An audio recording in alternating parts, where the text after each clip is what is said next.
Iran अगले 48 घंटे में इजराइल पर हमला कर सकता है। यूएस आर्मी के बड़े ऑफिशियल्स के हवाले से सीबीएस न्यूज ने दावा किया है कि ईरान 100 से ज्यादा ड्रोन और दर्जनों मिसाइल के जरिए एक साथ हमला करने की तैयारी कर रहा है।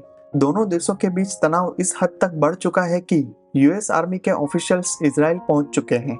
अमेरिका, चाइना और सऊदी को फोन लगाकर सुलह की कोशिश कर रहा है।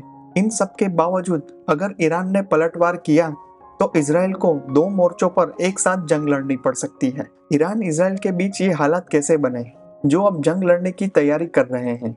ये दोनों देश कभी दोस्त हुआ करते थे, फिर दुश्मन कैसे बने? आइए जानते हैं ईरान इजराइल की दोस्ती और दुश्मनी के अनसुने किस्से। ईरान और इजराइल लंबे समय से एक दूसरे से प्रॉक्सी वॉर लड़ रहे हैं। हालांकि दोनों देशों के बीच कभी सीधे तौर पर बड़ी जंग नहीं हुई है। ईरान पर आरोप है कि वो अक्सर हमास और हिजबुल्लाह जैसे ऑर्गेनाइजेशन के जरिए इजराइल या उसकी एम्बेसी पर हमले करवाता है। वहीं इजराइल इन हमलों के जवाब में सीधे तौर पर हमास और हिजबुल्लाह या ईरानी ठिकानों पर हमला कर देता है। 1 अप्रैल 2024 को सीरिया में ईरानी एम्बेसी के पास इजरायली आर्मी की एयर स्ट्राइक इस प्रॉक्सी वॉर का हिस्सा था। इसमें ईरान के 2 टॉप आर्मी कमांडर समेत 13 लोग मारे गए थे। इसके बाद ईरान ने इजराइल से बदला लेने की धमकी दी। इन दोनों के बीच दोस्ती की शुरुआत कैसे हुई थी? साल 1948 मिडल ईस्ट में फिलिस्तीन की जगह पर इजराइल नाम से एक नया यहूदी देश बना।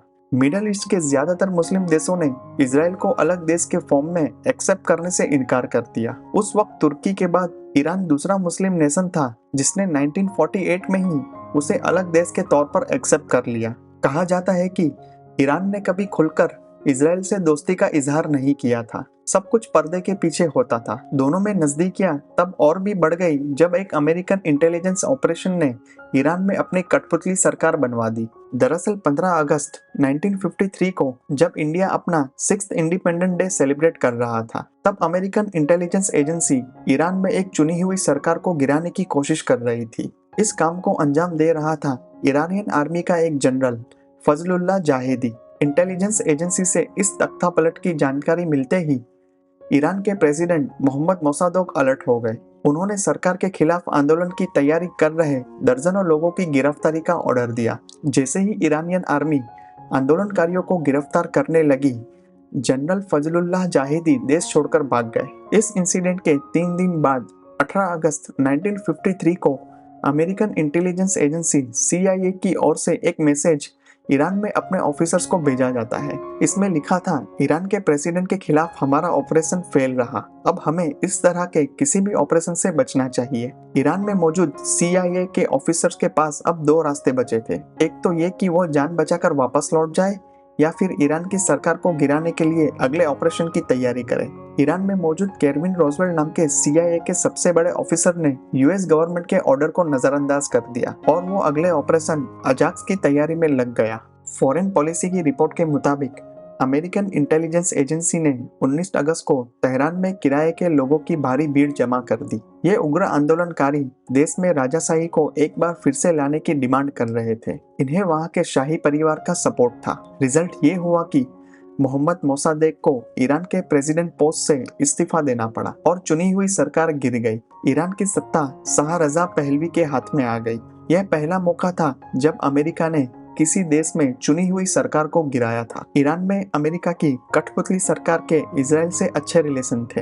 एक वक्त ऐसा था जब शाह की सत्ता के दौरान ईरान इजराइल का मेन क्रूड ऑयल सप्लायर था, जबकि इस दौरान दूसरे अरब देश इजराइल से कोई रिलेशन नहीं रखते थे। मिडल ईस्ट में इजराइल और तुर्की के बाद ईरान तीसरा ऐसा देश था जहां यहूदियों की तादाद सबसे ज्यादा थी। करीब 1 लाख यहूदी ईरान में रहते थे। अल जजीरा के मुताबिक दोनों के बीच रिलेशन इतने अच्छे थे कि ईरान की खुफिया एजेंसी सावाक को इजरायली खुफिया एजेंसी मोसाद से ट्रेनिंग मिलती थी। फिर दूसरा सवाल आता है कि इजराइल और ईरान के बीच दुश्मनी कैसे हुई? इस सवाल का जवाब साल 1979 का इस्लामिक रिवॉल्यूशन। दरअसल साल 1978 में ईरान के राजा शाह रजा पहलवी ने अपने राजमहल में एक शानदार पार्टी रखी थी। इस पार्टी में अमेरिका के वाइस प्रेसिडेंट सिप्रो एग्न्यू के अलावा सोवियत यूनियन समेत कई देशों के बड़े नेता आए थे। ईरान के रिलीजियस लीडर आयतुल्ला खुमैनी ने शैतानों की पार्टी कहकर इसका क्रिटिसिज्म किया था। शाही परिवार की इस पार्टी के खिलाफ खुमैनी ने लोगों को एकजुट करना शुरू किया। उनका मानना था कि शाही परिवार अमेरिका के फेवर में फैसले लेता है। खुमैनी के इशारे पर ईरान में शाह के खिलाफ एक आंदोलन शुरू हुआ। जल्दी ईरान के आम लोग इस आंदोलन से जुड़ने लगे और इसने इस्लामिक रिवॉल्यूशन का रूप ले लिया। दिलचस्प बात यह है कि जिस खुमैनी ने शाही परिवार के खिलाफ इतना बड़ा आंदोलन शुरू किया वो खुद ईरान में नहीं था। 1964 में ईरान को मुस्लिम नेशन बनाने की मांग पर शाह ने खुमैनी को देश छोड़ने का आदेश दिया था। इसी वजह से इस्लामिक रिवॉल्यूशन की शुरुआत उन्होंने इराक में रहकर की थी। अल जजीरा की रिपोर्ट के मुताबिक दिसंबर 1978 में करीब 20 लाख लोग शाह के खिलाफ प्रदर्शन करने तेहरान के शाहयाद चौक पर जमा हुए थे। इतने लोगों को एक साथ इकट्ठा देख आर्मी ने उन पर कार्रवाई करने से इनकार कर दिया। नतीजा ये हुआ कि शाह रजा पहलवी देश छोड़कर भागने के लिए मजबूर हो गए। अप्रैल 1979 में खुमैनी वापस देश लौटे और ईरान को इस्लामिक कंट्री डिक्लेयर कर दिया। खुमैनी की लीडरशिप में ईरान में इस्लामिक स्टेट की एस्टैब्लिशमेंट हुई और शरिया कानून लागू हुआ। आयतुल्ला खुमैनी की लीडरशिप वाली ईरान की नई सरकार ने इजराइल के साथ सभी रिलेशन तोड़ दिए। देश में वापस लौटने के बाद खुमैनी ने अपनी पहली ही स्पीच में कहा था कि ईरान को अमेरिका और उनके साथी देशों के खिलाफ लड़ने की जरूरत है। यह देश फिलिस्तीन में रहने वाले मुसलमानों के खिलाफ अत्याचार करेंगे। इससे आगे खुमैनी ने कहा कि अमेरिका बड़ा शैतान और इजराइल छोटा शैतान है। इस्लामिक रिवॉल्यूशन के बाद 1948 से दोस्त रहे दोनों देशों के लोग अब एक दूसरे के देश में ट्रैवल नहीं कर सकते थे। दोनों के बीच एयर रूट को बंद कर दिया गया था। तेहरान में इजरायली एम्बेसी को फिलिस्तीनी एम्बेसी में बदल दिया गया। इन सब के बाद भी अपने फायदे के लिए दुश्मनी के बावजूद हथियारों का सौदा किया। 22 सितंबर 1980 को इराक के लीडर सद्दाम हुसैन की आर्मी अचानक ईरान पर हमला कर देती है। शुरुआती अटैक ईरान की एयरफोर्स पर होता है।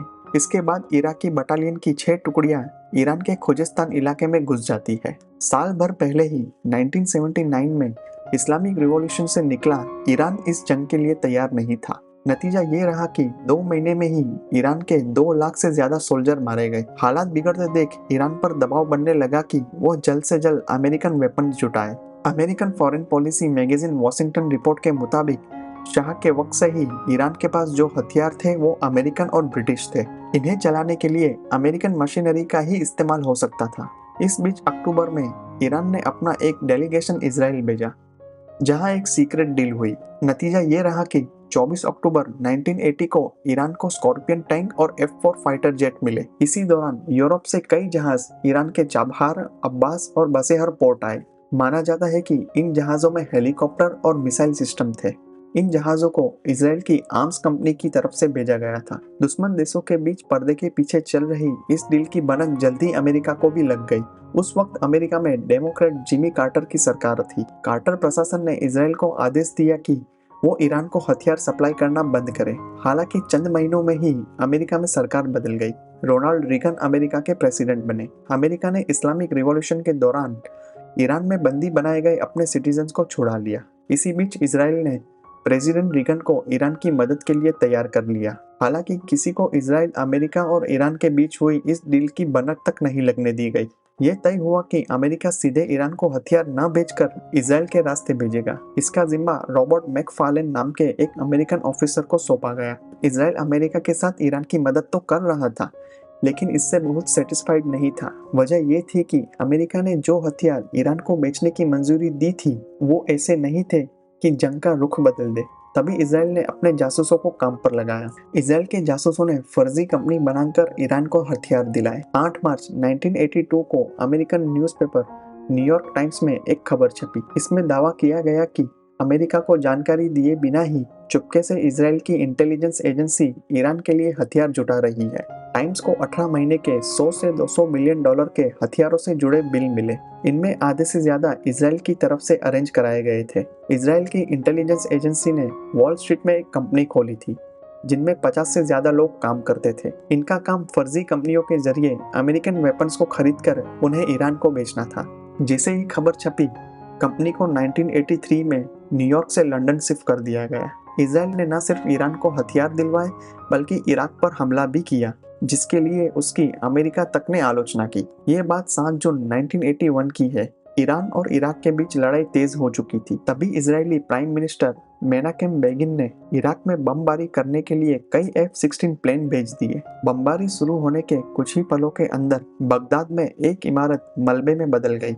ब्रिटेन के मीडिया हाउस BBC के मुताबिक इस इमारत में इराक का न्यूक्लियर रिसर्च सेंटर था, लेकिन इस हमले का इंटरनेशनल लेवल पर क्रिटिसिज्म हुआ। यूनाइटेड नेशंस ऑर्गेनाइजेशन में इजराइल के हमले के खिलाफ प्रपोजल लाया गया।